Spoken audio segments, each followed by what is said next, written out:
Ayan kasi yung full interview niya. O, panoorin natin ha. May niluto ding United Opposition para labanan ka daw sa 2028 presidential elections. And possibility na si Senator Riza or si Mayor Leni Robredo yung itatapat kung sila yung tatakbong standard bearer ng United Opposition na niluluto. Any comment?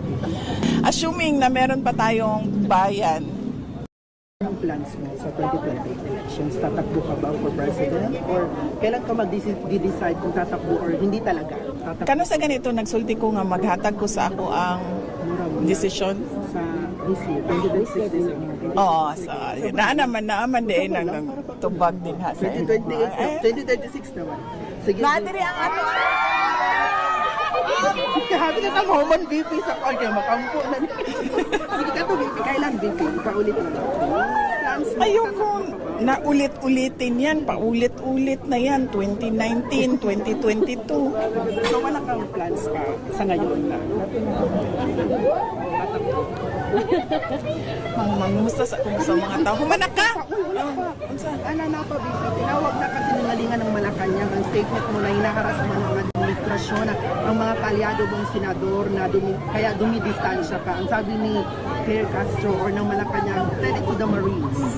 Sinasabi ko na nga paulit-ulit na na si Claire Castro nagdadala yan ng kahihiyan sa ating bayan dahil tinawag siya na spokesperson ng Office of the President. At syempre, kapag nagsasalita ang Office of the President, nakikinig ang buong mundo, hindi lang yung mga kababayan natin. At syempre, kapag ganun yung nagsasalita at ganun yung sinasabi ng nagsasalita, ay nagdadala siya ng kahihiyan sa bayan natin. Kaya dapat hindi na siya pinapakinggan at pinapansin. VP, sa February 23 na ang confirmation of charges, kaya FPRD ng ICC. Ano yung Pila pa yung nabiling dira? Tulo na lang. Expectation natin dito Gusto ko sa mga confirmation of charges. Expectation natin. Ah! Ba? Ngayong 23 February.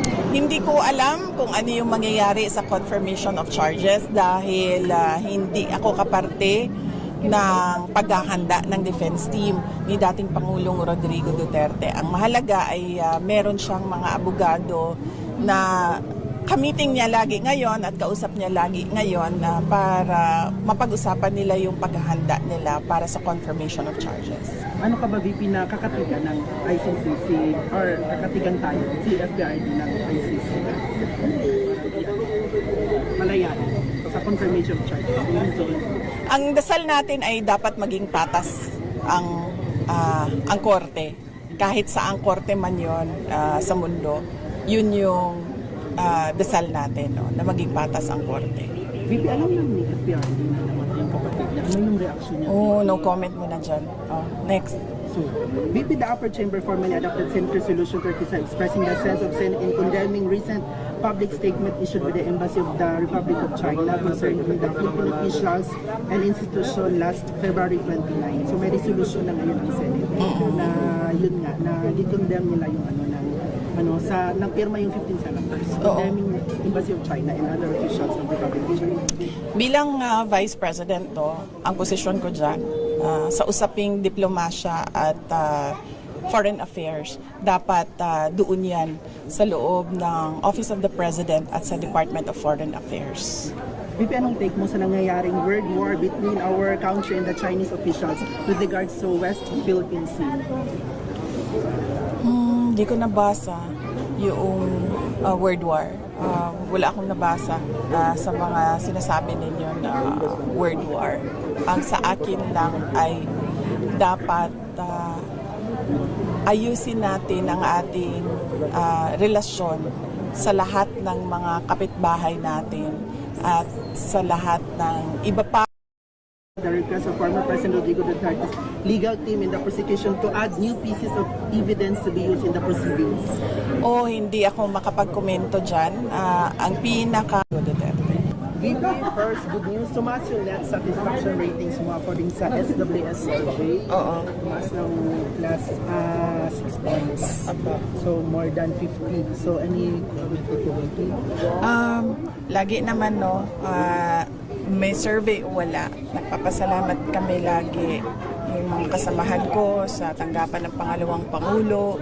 Ako, bilang Vice President. Papasalamat kami sa patuloy na suporta ng mga mamamayan natin, mga kababayan, sa mga programa, proyekto at aktibidad ng Office of the Vice President at syempre yung mga lakad ko. Si PBBM, negative 5 yung ano niya, net satisfaction ratings. Oo, well hindi ko masagot kung bakit negative 5. Ang sa akin lang, paniwala ko, tinitingnan ng mga tao kung ano yung mga nagawa ng isang opisyal para sa bayan. At doon din sila nagbabase sa kanilang pag-assess o pagbigay ng rating para sa isang opisyal ng bayan. VP, reaction mo sa pagbasura sa House of Justice panel sa impeachment complaint ni PBBM na kung doon ka mo insufficient subsidy. Basura na itong niyang impeachment complaint. Wala akong komento dyan kasi hindi ko naman napanood yung proceedings doon sa... Ito, tinan nyo si Inday Sara. She's only answering the questions that she can answer. Hindi siya katulad ni Claire Castro na wala nang alam, bobo na nga, sagot pa ng sagot. Kasi pwede naman kasi na pag may tinanong sa'yo, you cannot answer kung hindi mo alam. Doon, pinapahamak mo lang sarili mo pagka ganun.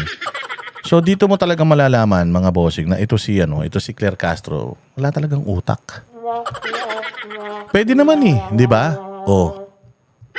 Tsaka, nagdidepende lang naman yung sagot niya doon sa mga tanong O, ba't hindi mo kayang tanggapin nyo? Di, pag tinanong ka rin, sumagot ka rin na sa'yo. Kaya yung mga sinasabi niya, sagutin mo ng factual, hindi yung sasagutin mo ng pabalang, tapos ine-expect mo, irespeto ka. Yan tong Claire Castro na to. Justice Committee. Pero, yun. VP, sabi niyo na Malacanang na walang ginawang impeachable offense si PBBM. Wala ba talaga para sa'yo or meron? Para sa akin, personal ko na opinion. Ako di ba ang nagsabi pinakauna na impeachable offense yung pagpirma ng budget na alam mong galing siya sa bill na may mga blanco at merong mga insertions. At syempre, impeachable offense din yung humihindi ang isang opisyal kapag merong nagtatanong ng competency niya na mamuno at may nagsasabi na gumagamit siya ng illegal na droga. So are you parang opposite ka doon sa parang result ng House of Representatives na ibasura? Hindi ko kasi nabasa yung impeachment complaint kay Pangulong Marcos. So hindi ko masabi kung yung mga sinasabi ko ba ngayon ay nandoon, pero ako bilang Vice President, kapag merong challenge sa fitness ko, paniwala ko, hindi ako pwede humindi. Kasi nag-oath ako At sinasabi ko doon na I will preserve and defend the Constitution. And paano mo ma-preserve and defend ang Constitution, ang saligang batas, kung wala ka sa tamang pag-iisip? VP, nag-file ang religious group ng third impeachment complaint against you, VP. So ano yung comment mo? Kumusta yung paghahanda ng iyong defense team doon sa mga impeachment complaints mo? Paniwala ko naman na naghahanda sila, nag-aantay sila ng opisyal na kopya sa lahat ng mga reklamo. Mga sinasabi ko doon na I will preserve and defend the Constitution. And paano mo ma-preserve and defend ang Constitution, ang saligang batas, kung wala ka sa tamang pag-iisip? VP, nag-file ang religious group ng third impeachment complaint against you, VP. So ano yung comment mo? Kumusta yung paghahanda ng iyong defense team doon sa mga impeachment complaints mo? Paniwala ko naman na naghahanda sila, nag-aantay sila ng opisyal na kopya sa lahat ng mga reklamo. At ang sa akin lang ay hindi ako nagkulang ng paghahanda sa kung anumang mangyaring mga impeachment dahil noong nakumpirma ko mula sa opisina ni dating Speaker Martin Romualdez na totoo nga ang pinag-uusapan sa loob, ang impeachment ay naghanda na rin ako. Kumuha na ako ng defense team. Yun. Diba? Malulupit kasi talaga yung mga binitawang salita dyan ni Inday Sara. Enough para talagang bumula ang bibig nito ni Auntie Claire. Oo, walang hiya na yan eh. Minsan, kailangan kapag ka marunong kang bumatikos, marunong ka rin tumanggap ng batikos. Parang kami, marunong kaming bumanat. O, pag dinimanda kami, tatanggapin namin yung ganun talaga eh. Yan talaga buhay. O, kailangan, medyo matatagang loob mo. Hindi dapat iyakin.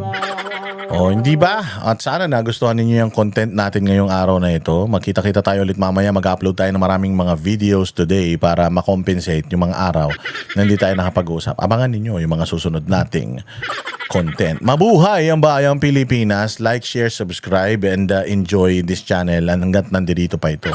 Kasi pag wala na ito, wala na, nga na. Mabuhay kayo. See you again next vlog. Kami ang boses ng masa, hindi natatakot. Katotohanan lang, di kami nalulunod. Walang bahid ng sismis, lahat ay totoo. Kahit sino ka pa, pag mali ka babanatan ka. Walang pinipiling kulay, wala kaming kinikilingan. Basta para sa bayan, kami lalaban. Pagdama palakpakan, pag mali banatan. Di matitinag, di matatakot, para sa bayan tuloy ang sigaw. Sa harap ng kamera, walang halong takot. Mga baluktot, lahat kayo'y tutumba. Ang hustisya at totoo, yun lang ang mahalaga. Kahit sinong harang, di kami matitinag. Walang pinipiling kulay, wala kaming kinikilingan. Basta para sa bayan, kami lalaban. Pag tama palakpakan, pag mali banatan. Di matitinag, di matatakot, para sa bayan.